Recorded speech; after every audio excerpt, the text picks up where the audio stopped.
एक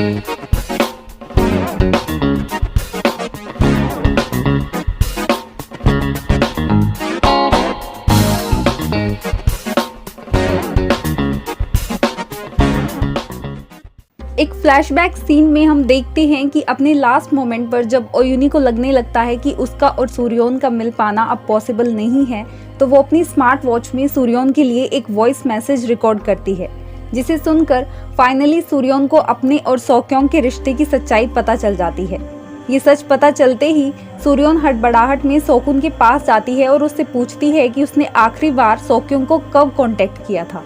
सोकुन अपनी माँ को उसकी टेंशन की वजह पूछता है तो वो उसे सारा सच बता देती है कि कैसे पास्ट में उसने जुड़वा बच्चों को जन्म दिया था, जिनमें से एक को वो अब तक डेड समझ रही थी, पर अभी अभी उसे पता चला है कि वो बच्ची जिंदा है और वो और कोई नहीं बल्कि सोक्योंग है।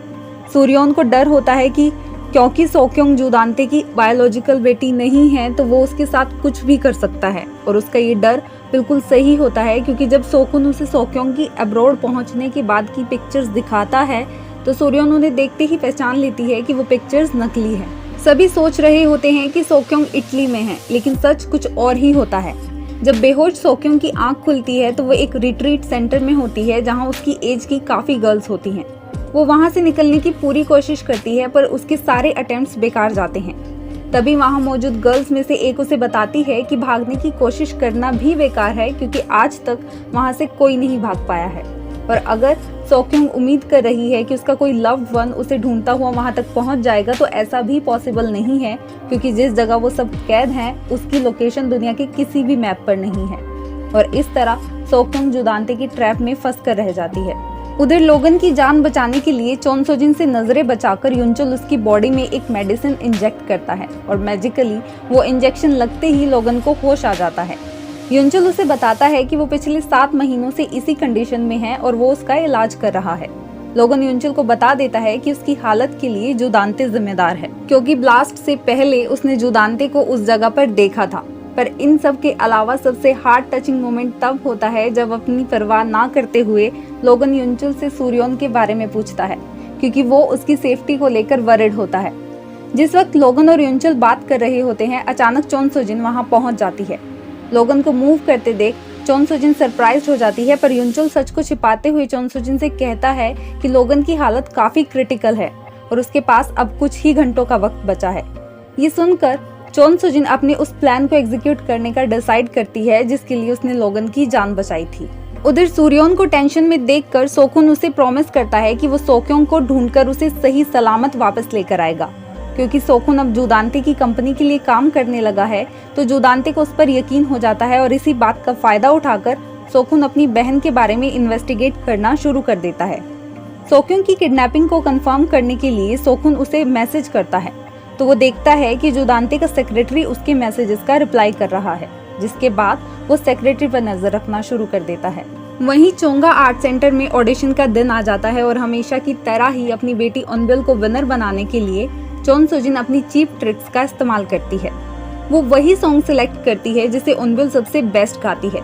सभी कैंडिडेट्स को ऑडिशन के रूल समझाए जाते हैं कि कैसे उन सभी को ग्रुप में सिंगिंग करनी है।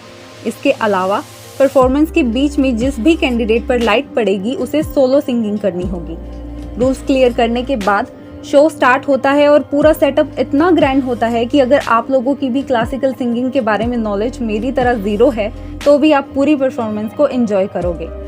सभी कैंडिडेट एक दूसरे पर भारी पड़ते हैं, पर तभी अचानक ही म्यूजिक बैंड गाने की पिच को हाई कर देता है, जिसकी वजह से उनबिल की जबान बीच में ही लड़खड़ाने लगती है। पर बेरोना बिना अफेक्ट हुए फ्लोलेसली अपनी परफॉर्मेंस कंटिन्यू रखती है और उसे बड़ी आर्टिस्टिकली कंप्लीट करती है। ऑडिशन खत्म होने के बाद उनबिल बेरोना को कन्फ्रंट करती है कि उसने चीटिंग की है, जिसकी रिप्लाई में बेरोना उससे कहती है कि अगर उसने ऐसा किया भी है तो कम से कम उनबिल को तो इस बात की शिकायत नहीं करनी चाहिए, क्योंकि अब तक उनबिल ने अपनी लाइफ में सब कुछ चीटिंग करके ही हासिल किया है। उनबिल बेरोना और उसकी टीम की कंप्लेन करने जाने ही वाली होती है, तभी जेनी उसे अपने फोन में एक वॉइस रिकॉर्डिंग सुनवाती है जिसमें उनबिल ऑडिशन से पहले वही सॉन्ग प्रैक्टिस कर रही होती है जो उन्होंने कुछ देर पहले ही ऑडिशन में गाया था। और इस तरह सब बेरोना की साइड लेते हुए उनबिल के अगेंस्ट खड़े हो जाते हैं और उससे कहते हैं कि चीटिंग का केस बेरोना पर नहीं बल्कि उनबिल पर बनता है। दूसरी तरफ जजेस पैनल में मौजूद क्लार्क बेरोना के एक्स्ट्रा ऑर्डिनरी टैलेंट की जमकर तारीफ करता है और एक फेयर जजमेंट सुनाते हुए सभी जजेस बेरोना को विनर अनाउंस करते हैं। ऑडिशन हॉल से बाहर निकलते वक्त चोन सोजिन सूर्योन और क्लार्क को एक साथ देख लेती है और असल में क्लार्क को कोरिया इनवाइट करने वाली भी सूर्योन होती है ताकि कंपटीशन के जजमेंट में पार्शियलिटी की कोई गुंजाइश न रहे। चोन सोजिन दोनों को साथ देखकर गुस्से से भर जाती है और वो सूर्योन से इस बात का बदला लेने की ठान लेती है। उधर प्रोजेक्ट की फाइनल अनाउंसमेंट में सिर्फ एक दिन का टाइम रह जाता है। जुदांते की टीममेट उसे प्रेशराइज करना शुरू कर देते हैं कि राइवल कंपनी के सीईओ को गिव अप करवाने के लिए अगर जुदांते को सूर्योन के सामने घुटनों पर बैठकर भी रिक्वेस्ट करनी पड़े तो उसे वो भी करना चाहिए। इसी मोमेंट पर जुदांते अपनी ट्रम्प कार्ड यानी कि सोक्योंग को इस्तेमाल करने का फैसला करता है। वो उस रिट्रीट सेंटर में पहुंच जाता है जहां से सोक्योंग भागने की कोशिश कर रही होती है। अपने फादर को देखकर सोक्योंग काफी खुश होती है, पर उसकी ये खुशी ज्यादा देर तक नहीं टिकती क्योंकि जुदांते उसे फिर से लॉक कर देता है। सोक्योंग उसे क्वेश्चन करती है कि वो उसके साथ ऐसा क्यों बिहेव कर रहा है, तो जुदांते से जवाब देता है कि वो उसकी बेटी नहीं है बल्कि मिनसोला की ट्विन सिस्टर है और वो उससे भी उतनी ही नफरत करता है जितनी वो मिनसोला से करता था। उसी वक्त जुदांते सूर्योन को कॉल करता है और उसे प्रोजेक्ट की कंस्ट्रक्शन राइट अपनी कंपनी को देने की बात करता है, पर वो इस बात से अनजान होता है कि अपनी बेटी को बचाने के लिए सूर्योन वहां पहुंच चुकी होती है। दरअसल जिस वक्त जुदांते अपने ऑफिस से निकलता है तो सोकुन चुपके से उसकी गाड़ी में एक ट्रैकिंग डिवाइस सेटअप कर देता है और उसकी लोकेशन को फॉलो करते हुए सूर्योन अपने गुंडों को लेकर वहां पहुंच जाती है। पर इससे पहले सूर्योन अपनी बेटी से मिल पाती, सोक्योंग वहां से भाग चुकी होती है।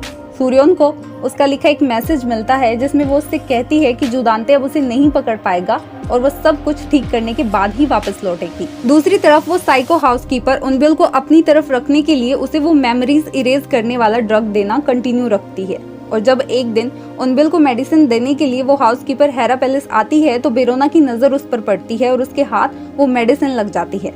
बेरोना सूर्योन से उस मेडिसिन की डिटेल निकलवाने के लिए कहती है और पूरी इन्फॉर्मेशन पता करने के बाद सूर्योन उस दवाई का यूज और उसके सीवियर साइड इफेक्ट्स के बारे में बेरोना को सब बता देती है। ये सुनते ही बेरोना समझ जाती है कि ओयुनी के इंसिडेंट वाली बात उनबिल उससे छुपा नहीं रही है बल्कि उसे तो कुछ याद ही नहीं है। उनबिल की सेफ्टी को लेकर वरिड बेरोना पहले तो उसे वार्न करने की कोशिश करती है, लेकिन जब उनबिल उसकी बात नहीं मानती तो वो सारी सच्चाई युनचुल को बता देती है। युनचुल उनबिल को समझाने की कोशिश करता है कि वो ड्रग उसकी हेल्थ के लिए कितना डेंजरस हो सकता है। साथ ही वो उसे ओयुनी वाले इंसिडेंट की मेमोरीज भी रिकॉल करने के लिए कहता है क्योंकि वो दोनों बेरोना के साथ और इनजस्टिस नहीं कर सकते। लेकिन बेरोना का जिक्र सुनते ही उनबिल वहां से गुस्सा होकर चली जाती है। वहीं युनचुल से ये जानने के बाद कि लोगन का बच पाना मुश्किल है, चोन सोजिन सूर्योन से रिवेंज लेने के लिए अपने फाइनल प्लान को एग्जीक्यूट करना शुरू कर देती है।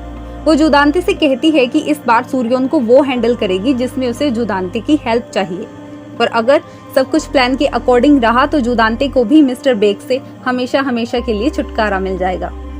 चोन सोजिन लोगन की बॉडी में एक ड्रग इंजेक्ट करती है जिसका असर धीरे धीरे नजर आता है। इसी बीच वो मिस्टर बेक से कहती है कि वो कल ही लोगन को उसकी फैमिली को हैंड ओवर कर देंगे। वो मिस्टर बेक को लोगन की एक पिक्चर देती है जिसमें युनचुल उसके पास बैठा होता है और उसे ऑर्डर देती है कि ये पिक्चर वो लोगन की फैमिली को दिखाए जिससे ये साबित किया जा सके कि इन सब के पीछे जुदांते का हाथ है।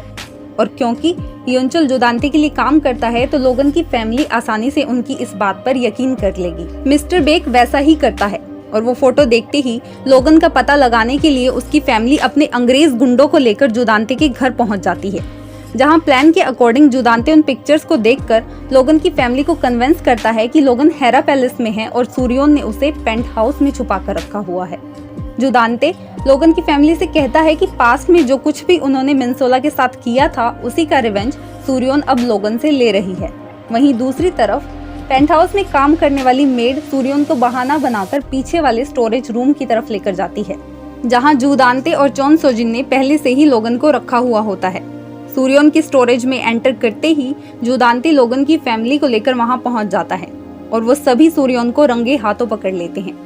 पर इससे पहले कि सूर्योन इस पूरे ट्रैप को समझ पाती, चोन सोजिन के लगाए इंजेक्शन की वजह से लोगन की हार्ट बीट बंद हो जाती है और लोगन की ऐसी हालत देखकर उसकी ग्रैंड मदर उस इंसिडेंट से जुड़े सभी लोगों को मारने का ऑर्डर देती है, जिसके बाद उनके गुंडे युनचुल, मिस्टर बेक और सूर्योन को उठा लेते हैं। और अपना पूरा प्लान सक्सेसफुल होने से चोन सोजिन और जू दांते खुश होकर सेलिब्रेट करते हैं।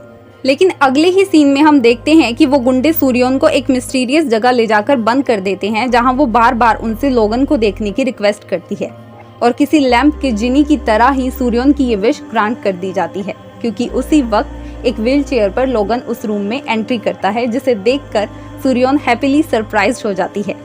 और फाइनली ऑलमोस्ट 10,000 सालों के बाद लोगन और सूर्योन का रीयूनियन हो जाता है। तो एक बार फिर एक साथ आने के बाद ये पावर कपल कैसे अपने दुश्मनों को सबक सिखाता है, will continue to watch in next part. तब तक आप लोग अपनी अजम्पशन कमेंट सेक्शन में लिखिए कि लोगन के कमबैक के पीछे की पूरी स्टोरी क्या हो सकती है। Also don't forget to like this video and do subscribe my channel.